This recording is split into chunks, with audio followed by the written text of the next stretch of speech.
Let's bring in a pro to cover the market action for us. Dan Deming at KKM Financial is at the ready. Dan, what are you watching this week after the stock market bounced around last week?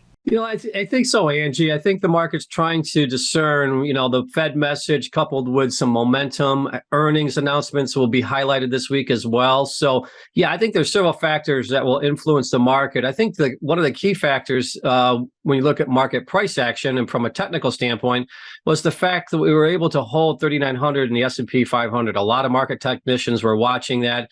And at least for the short term, we were able to hold that lower level here in the end of last week. So I think we'll see how that plays this week, but maybe some further upside here after holding that level. We are creeping closer to the next rate decision by the Fed.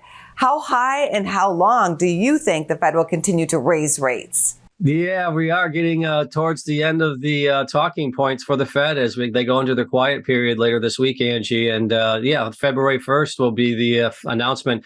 It does appear that at least 0.25%, possibly a half. But, I think that the Fed message has been pretty strong, given the fact that the jobs market remains fairly strong. So it gives them the ability to remain assertive in their tone. But we'll have to see how they enunciate their analysis, in the coming meeting as for further rate increases. At this point, I'd say there's a pretty decent probability that this could be the last rate hike we see for the next several meetings. Have a great week, Dan. All right. Thanks, Angie.